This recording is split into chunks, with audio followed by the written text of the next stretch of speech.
Palavra da Verdade, a exposição bíblica com Hernandes Dias Lopes. Abra sua Bíblia comigo em Mateus capítulo 6, versos 19 a 34. Mateus capítulo 6, verso 19 a 34. Senhor Jesus Cristo disse o seguinte: não acumuleis para vós outros tesouros sobre a terra, onde a traça e a ferrugem corrói, e onde os ladrões escavam e roubam. Mas ajuntai para vós outros tesouros no céu, onde traça nem ferrugem corrói, e onde ladrões não escavam nem roubam. Porque onde está o teu tesouro, aí estará também o teu coração. São os olhos a lâmpada do corpo. Se os teus olhos forem bons, todo o teu corpo será luminoso. Se, porém, os teus olhos forem maus, todo o teu corpo estará em trevas. Portanto, caso a luz que em ti há sejam trevas, que grandes trevas serão.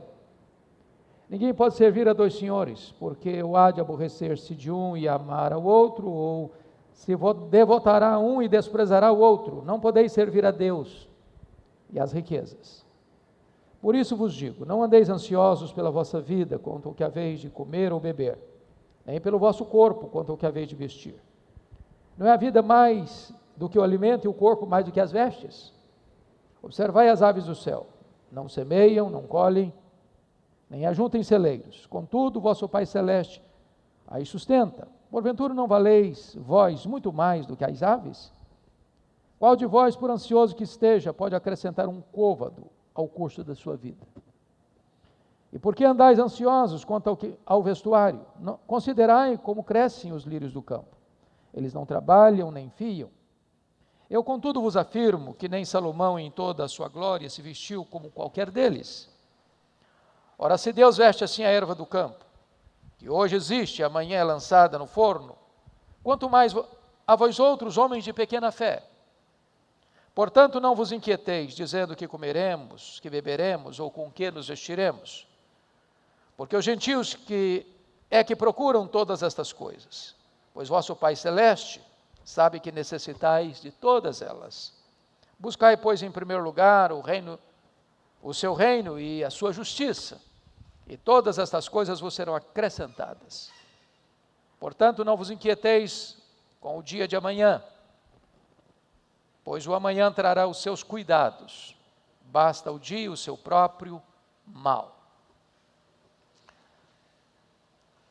O Senhor Jesus Cristo, nesse conhecido e chamado Sermão do Monte, acabara de tratar com os seus discípulos acerca da espiritualidade com a porta trancada, ou também da espiritualidade secreta, privada, íntima, falando aqui da esmola, que você deve dar discretamente, falando da oração, que você deve fechar a porta do seu quarto, num relacionamento íntimo com Deus, e falando do jejum, que não se pode tocar trombetas. Mas agora o Senhor Jesus faz uma transição para o testemunho do cristão diante do mundo, publicamente, porque a vida cristã tem esses dois lados, a sua vida pessoal, particular, e também o seu testemunho no mundo. Você é sal e você é luz. E aqui ele trata de alguns assuntos da mais alta importância. A primeira questão que ele lida é: onde está o seu tesouro? Na terra ou no céu? É o versículo 19 a 21. E aqui o Senhor tem duas ordens e tem um esclarecimento. A primeira ordem é negativa, olha comigo o verso 19. Não acumuleis para vós outros tesouros sobre a terra, onde a traça e a ferrugem e os ladrões podem minar, podem tomar, podem destruir. O que Jesus quis dizer com isso? Não acumuleis para vós outros tesouros sobre a terra. Preste atenção na palavra acumular. Não é ter, é acumular, é ajuntar. é assambarcar. Bom, primeiramente o que Jesus não quis dizer. Primeiro, ele não quis dizer que você não possa ter riquezas. Não é pecado ser rico. O pecado é amar o dinheiro. O problema não é poder ter você. O problema não é carregar dinheiro no bolso, é entronizar o dinheiro no coração. Segundo, Jesus não está dizendo aqui que você não deva ou não possa ser previdente com relação ao futuro. Até as formigas que não têm chefe, trabalham no verão para ter reservas no inverno. Até os pássaros fazem ninhos para proteger os filhos e alimentá-los. Então Jesus não está falando aqui que você não possa ser previdente. Nem Jesus está dizendo aqui que você não possa usufruir o fruto do seu trabalho, honesto, digno, que recebe a bênção do Eterno. Porque a alma generosa prosperará, com ela não tem desgosto. Então a Bíblia nos ensina que isso é possível. Mas ajuntar tesouros sobre a terra é quando você lida com o dinheiro de forma egoísta, avarenta, onde você retém mais do que justo, onde você acumula para você. Numa linguagem de Nabal, são as minhas reses. Ou numa linguagem que Jesus trata lá da parábola, são os meus tesouros, para o meu bem, para o meu conforto, para o meu deleite, só para mim. É isso que Jesus está aqui, então, proibindo. Isso porque nós não trouxemos nada e nós não vamos levar nada. Então, acumular só para si não é o que Jesus está ensinando, aliás, é o que ele está proibindo. Não ajunteis para vós tesouros na terra. Mas agora ele diz na ordem positiva, mas ajuntai para vós outros tesouros nos céus. E o que é juntar tesouro nos céus? Não é certamente você abrir uma linha de crédito celestial. Não é também você ter uma ideia de um reservatório lá, fruto das suas obras aqui. Ajuntar tesouros nos céus é você empregar dos recursos que Deus lhe dá, fruto do seu trabalho e da bênção do Eterno, para investir no reino, para ajudar o próximo, para socorrer o necessitado. Os reformadores tinham uma ideia brilhante sobre isso, que é o mistério do pobre e o ministério do rico. Para que Deus dá para você e para mim mais do que você e eu usamos para as nossas necessidades? Não é para acumular, mas é para repartir. E quando você investe no reino de Deus, na expansão do reino de Deus, na pregação do Evangelho, na expansão da obra missionária, você está juntando tesouros nos céus. Quando você estende a mão ao necessitado, você está juntando tesouros nos céus. Isso é generosidade. A melhor ilustração que eu li sobre generosidade, nos últimos tempos,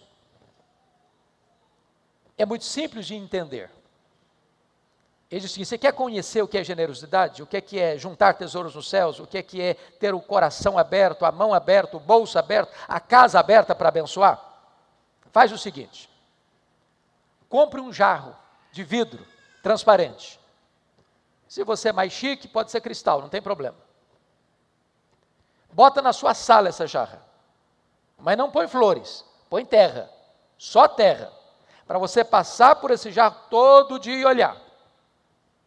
Isso vai lhe ensinar duas coisas. Primeiro, de onde você veio?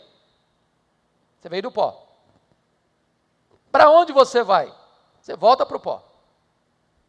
Do pó que você veio, você não trouxe nada. Para o pó, para onde você vai, também você não vai levar nada. Logo, você não tem nada. Você é apenas mordomo daquele que tem. Bom, se o mordomo é generoso, e ele é, e se você é mordomo dele, para você ser um mordomo fiel, você precisa ser generoso com o que é dele. Logo, o grande problema que nós temos para sermos generosos é o problema da síndrome do dono. Se é meu, eu vou usar para mim. Mas se eu sou mordomo e o dono é outro e o dono é generoso, para eu ser um mordomo fiel, eu preciso ser generoso com aquilo que é do dono. Isso é ajuntar tesouros no céu. Mas notem comigo, irmãos queridos, que existe uma explicação necessária, porque onde está o teu tesouro, aí estará também o teu coração. Ou, em outras palavras, nosso coração estará na terra ou no céu, depende onde está o nosso tesouro. Bom, segundo lugar, como são os seus olhos? Versos 22 e 23. Jesus faz uma declaração, são os olhos a lâmpada do corpo. Há um ditado brasileiro muito conhecido: o que os olhos não veem, o coração não deseja. Seus olhos podem ser uma lâmpada a iluminar a sua vida, mas se eles forem maus, eles vão levar você para um caminho errado. Pega a história do Davi. Ele viu uma mulher e ele a desejou. E ele coabitou com ela. E o desdobramento é que ele mandou matar o marido dela. Jeitosamente se casa com ela para tentar esconder o seu pecado. E quando você lê a história de Davi dali para frente, você conclui quantas desgraças e tragédias aconteceram na vida dele, simplesmente por causa de um olhar. Não do olhar.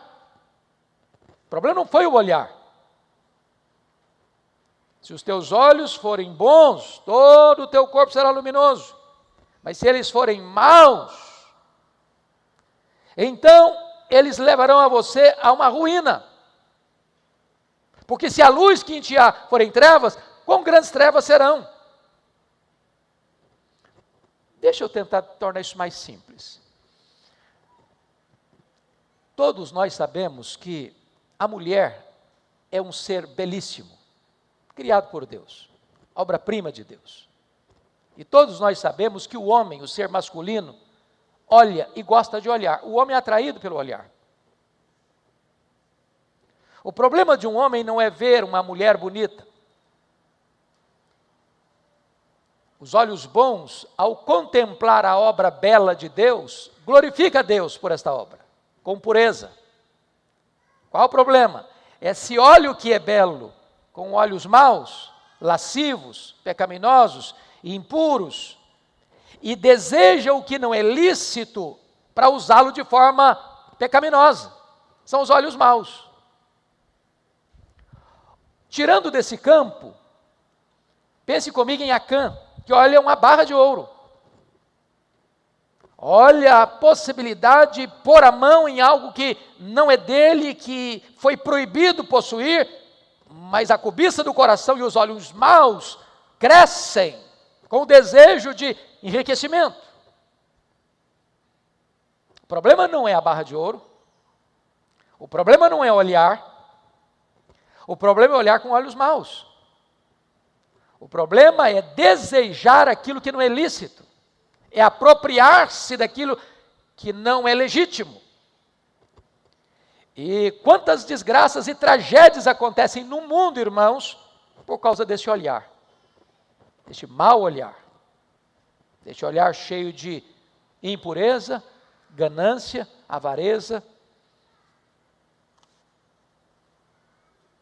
e pecaminosidade. Mas vamos ao terceiro aspecto de Jesus. A quem você obedece como Senhor? Confira comigo o versículo 24. E aqui há 4 realidades solenes que o texto nos apresenta. Primeira realidade. Jesus vai dizer que o dinheiro não é neutro. Veja aí comigo. Ninguém pode servir a 2 senhores, porque há de aborrecer-se de um e amar ao outro, ou se devotará a um e desprezará o outro. Não podeis servir a Deus e às riquezas. Vejam vocês que Jesus chamou dinheiro ou riqueza de mamon. Para Jesus, dinheiro não é uma moeda, é uma entidade. Entidade. Essa palavra mamon, na língua original, significa o que se armazena, ou o que se confia. Então, na verdade, Jesus está dizendo que a riqueza é personificação, é uma entidade. Jesus não chamou César de Senhor, Jesus não chamou o diabo de Senhor, Jesus não chamou o mundo de Senhor, mas Jesus chamou riqueza de Senhor, uma entidade. Segundo, Jesus diz que o dinheiro é um senhor que exige dedicação exclusiva. Você não pode servir a Deus e servir ao dinheiro ao mesmo tempo, porque o dinheiro exige exclusividade. É um senhor carrasco. O dinheiro é um bom servo, mas é um péssimo patrão. É por isso que pessoas se casam por dinheiro, se descasam por dinheiro, corrompem por dinheiro, são corrompidas por dinheiro, dão propina por dinheiro, recebem propina por dinheiro, matam por dinheiro, morrem por dinheiro, sequestram por dinheiro. Esse mundo está nessa convulsão social porque os homens estão se submetendo a esse senhor chamado Mamon, a esse senhor Deus chamado Mamon. Talvez é o ídolo mais adorado da nossa geração. O que Jesus está dizendo que nem Deus, nem o dinheiro aceitam devoção parcial. Se você for servo de um, você não pode ser servo do outro.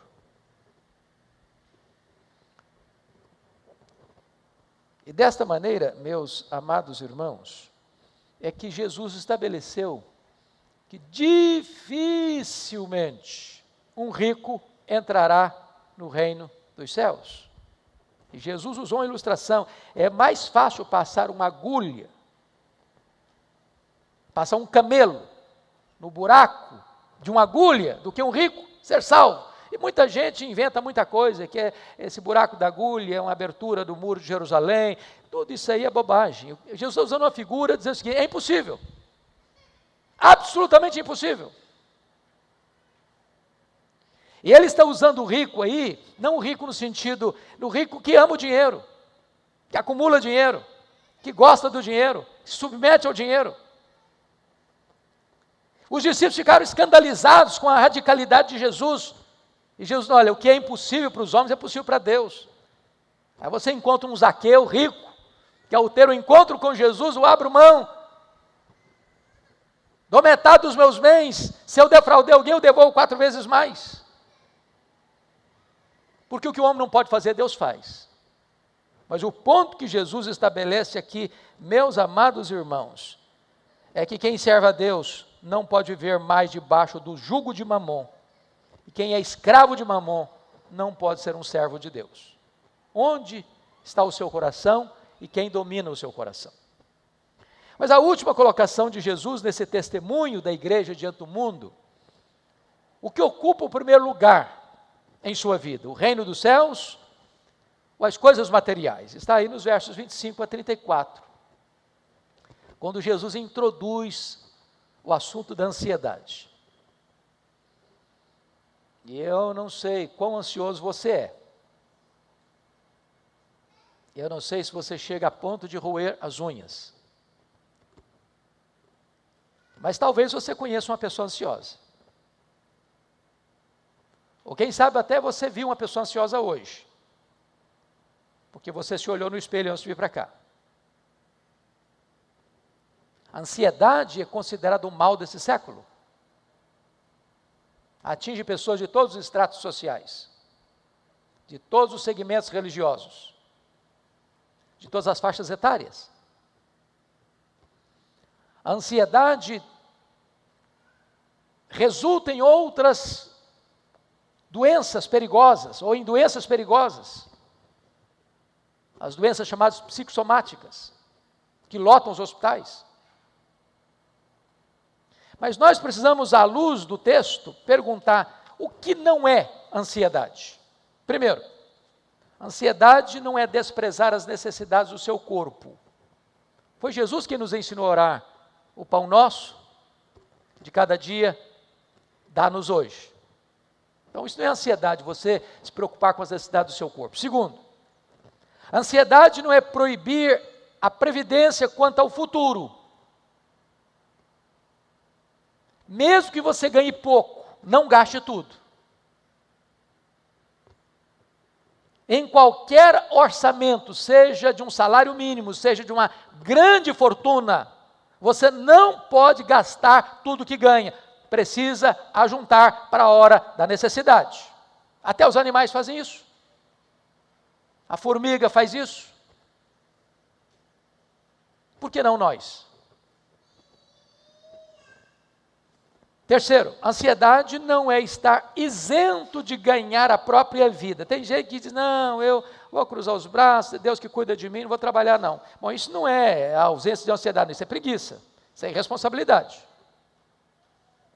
Quem não quer trabalhar também não coma. Deus nos ensinou a trabalhar 6 dias na semana e descansar 1.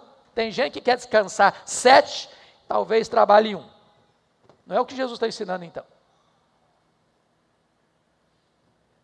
Quarto, a ansiedade não é estar isento de dificuldades na vida.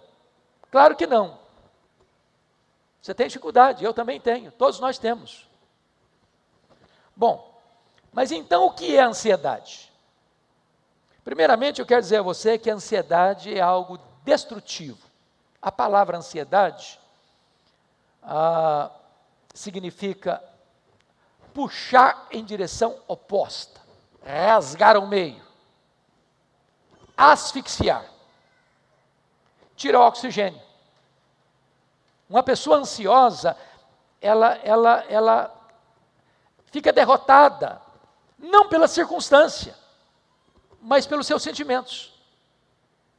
Ela já entra em campo para lutar fragilizada. Ela já está estrangulada emocionalmente, fragilizada psicologicamente, enfraquecida espiritualmente. Então é extremamente destrutiva. Corrie ten Boom, aquela judia holandesa que foi presa na época do nazismo, e toda a família dela foi assassinada, e ela sobreviveu ao campo de concentração, disse que a ansiedade não esvazia o amanhã do seu sofrimento, mas ela esvazia o hoje do seu poder. A ansiedade é como você ser crucificado entre 2 ladrões. O ladrão do remorso em relação ao passado e o ladrão da preocupação em relação ao futuro. Segundo lugar, a ansiedade, ela é enganadora. Ela é prejudicial. Por quê? Porque o que é ansiedade? É você ficar preso, preocupado, tem a palavra preocupação, você se ocupar antes de um problema que ainda não está acontecendo. E aí você sofre antecipadamente por algo que ainda pode acontecer. E estatisticamente falando, 70% dos assuntos que nos deixam ansiosos nunca vão acontecer. Então sofremos desnecessariamente. Se vierem a acontecer, sofreremos 2 vezes. Quanta gente que sofre por um problema que, puxa vida, nem aconteceu. Deixa eu contar um fato, muito simples, mas que ilustra bem isso. Eu fiz seminário em Campinas, nos idos de 78 e 81. Todos os colegas solteiros, e na época, para vocês terem ideia como mudou a padronagem, naquela época, o seminário teve historicamente a maior quantidade de seminaristas, Seminário Campinas. Nós tínhamos nem 10 alunos casados, era uma meninada, tudo da mesma faixa etária, 19, 20 anos. E nós estávamos todos no prédio, de solteiros, e um dia eu levantei de madrugada, eu ficava no quarto 9, o bebedouro ficava no final do corredor, Então tinha que passar por quase todos os quartos. Isso eram 3 horas da manhã aproximadamente. Deu sede, fui lá tomar água. Quando eu estou passando na frente do quarto de um colega de turma, a porta aberta, eu olho, ele chorando convulsivamente. Apressadamente eu entrei e disse: o que está acontecendo? Tem alguém doente? Alguém morreu na sua família? Alguém sofreu um acidente? O que está acontecendo? E ele soluçando disse: eu estou com medo da minha mãe morrer. Falei: qual o problema dela? Onde ela está internada? O que houve? Não, ela não está doente não, eu só estou com medo dela morrer um dia. Falei: camarada, mas deixa a sua mãe viver. Isso tem 40 anos, a mulher está viva até hoje.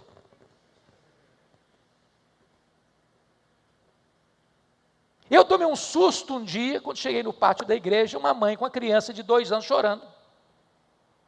Falei: mãe, o que houve? Eu estou com medo da minha filha crescer e não casar. Falei: mas nem cresceu ainda. Para que está sofrendo assim?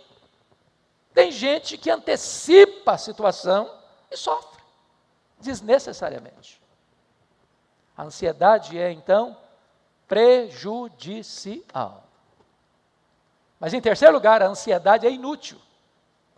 Pois Jesus pergunta: quem, por mais ansioso que esteja, pode acrescentar um côvado, 46 centímetros, ao curso da sua vida?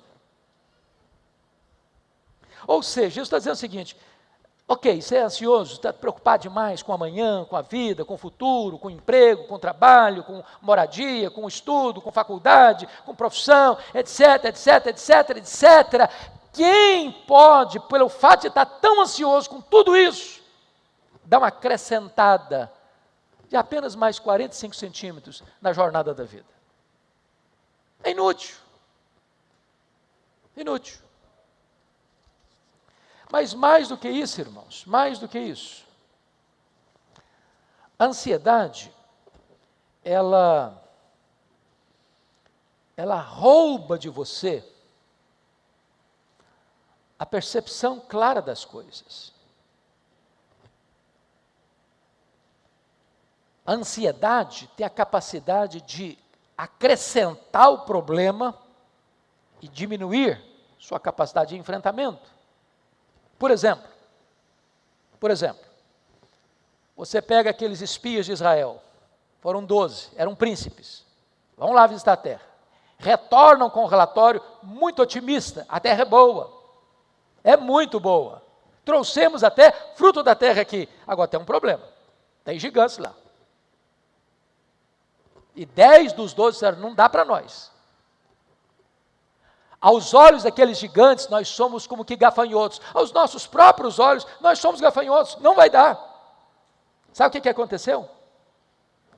Eles fermentaram o povo. E houve uma murmuração tal, que o juízo de Deus veio sobre aquela geração. Só 2 juízes, só 2 espias que foram, 2 príncipes, Josué e Caleb. Não, tem gigante, mas se Deus se agradar de nós, nós podemos. Só esses 2, de toda aquela vasta multidão que saíra do Egito, cerca de 2 milhões de pessoas, entraram na terra. Todo o restante morreu no deserto. Pense comigo, por exemplo, na história do Geazi e do Eliseu. A cidade cercada, exército poderoso, carros, cavaleiros, e Geazi estão perdidos. E Eliseu disse: Deus, abra os olhos desse moço para que ele veja. Às vezes, quando você está ansioso, você só vê o problema, você não vê a solução.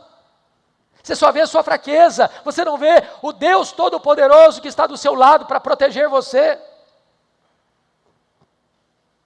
Pensa comigo em Davi, chegando naquele campo de guerra, e tinha 40 dias, 2 vezes por dia, 80 vezes o gigante Golias, afrontando os soldados de Israel, fugindo do gigante, olhando para a fraqueza deles e para a fortaleza daquele gigante. Davi chegou e olhou com os outros olhos. Para que esse incircunciso filisteu para afrontar os exércitos do Deus vivo? Quando você está ansioso, você só vê o problema. E às vezes a solução chega e você acha que a solução é problema, como os discípulos no mar da Galileia. 3 horas da madrugada, o mar agitado, eles na iminência de um naufrágio, e Jesus anda sobre as águas, e eles veem e dizem, é um fantasma, e ficaram com mais medo ainda. Então a ansiedade é capaz de tirar os seus olhos da solução, para colocar os seus olhos apenas nas dificuldades. Mas eu quero concluir esse ponto dizendo o seguinte: ansiedade é sinônimo de incredulidade. Jesus Cristo disse, os gentios que não conhecem a Deus, é que se preocupam com todas essas coisas, que comeremos, que beberemos, com que nos vestiremos. Mas vós deveis buscar em primeiro lugar o reino de Deus e a sua justiça, e as demais coisas vos serão acrescentadas. Então o ponto é o seguinte, sabe por que você e eu ficamos ansiosos às vezes? É porque nós duvidamos que Deus seja suficientemente poderoso e bom para cuidar da nossa vida.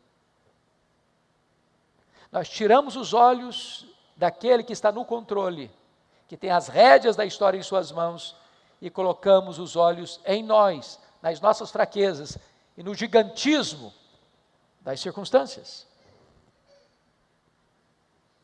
É por isso que o apóstolo Paulo, texto que foi lido hoje na liturgia, escrevendo para a igreja de Filipos, diz, não andeis ansiosos de coisa alguma. Em tudo, porém, sejam conhecidas diante de Deus as vossas petições, pela oração, pela súplica, com ações de graças. E a paz de Deus, que excede todo entendimento, guardará o vosso coração e a vossa mente em Cristo Jesus. Quando você reconhece quem é Deus, você o adora. Quando você sabe que Ele é seu Pai, você põe suas necessidades nas mãos dEle. Quando você reconhece que Ele é bom, você começa a dar graças a Ele. E no lugar da ansiedade, vem a paz de Deus, como sentinela, a guardar sua mente e o seu coração. E eu concluo, tratando como você vence a ansiedade. Jesus nos dá 3 orientações aqui para vencer a ansiedade. Primeiro, vencemos a ansiedade quando nós entendemos que Deus é o nosso Pai, e conhece todas as nossas necessidades. Veja comigo o verso de número 32, na parte B. Pois o vosso Pai Celeste sabe que necessitais de todas elas. Entenda isso. Eu e você somos pais, mães, e nós queremos o melhor para os nossos filhos. E Jesus, fazendo uma interpretação correta, disse, vós que sois maus, sabeis dar boas dádivas aos vossos filhos, quanto mais o vosso Pai Celestial. Se um filho pedir um pão, ele não dá uma pedra. Se ele pedir um peixe, ele não dá uma cobra. Se ele pedir um ovo, ele não dá um escorpião. Nosso Pai Celeste trabalha para aqueles que nele esperam. Ele tem o melhor para nós, e toda boa-dádiva procede dele. Então você vence a ansiedade quando você entende isso. Deus é seu Pai, Ele sabe o que você precisa, e Ele é o seu provedor. Segundo, vencemos a ansiedade quando sabemos que ao cuidarmos das coisas de Deus, Deus cuida das nossas coisas. Buscai, pois, em primeiro lugar o reino de Deus e a sua justiça, e as demais coisas vos serão acrescentadas. Cuide das coisas de Deus. Ele é seu Pai. Ele sabe o que você precisa. E na medida que você está cuidando das coisas dele, Ele está cuidando das suas coisas. Finalmente, nós vencemos a ansiedade quando nós descansamos no cuidado diário de Deus. Você pode ler comigo em voz alta o verso 34, vamos juntos? Vamos lá? Portanto, não vos inquieteis com o dia de amanhã, pois o amanhã trará os seus cuidados. Basta o dia, seu próprio mal. Nem você nem eu administramos o futuro. Deixa o futuro nas mãos de quem está lá no futuro. Ele está lá no futuro, como está exatamente aqui agora no presente. Ele tem o controle do futuro. Então deixe o futuro nas mãos de Deus. Viva o seu dia. Descanse o seu coração no cuidado de Deus. Ele tem o controle de tudo. Ele cuida de você. Ele ama você. Ele é seu pai. E a ordem dele é: não ande ansioso. Coloque esse fardo, essa mochila pesada aos pés do Senhor, como disse o apóstolo Pedro, lançando sobre ele toda a vossa ansiedade. Que Deus nos ajude. Amém. Palavra da Verdade, a exposição bíblica com Hernandes Dias Lopes.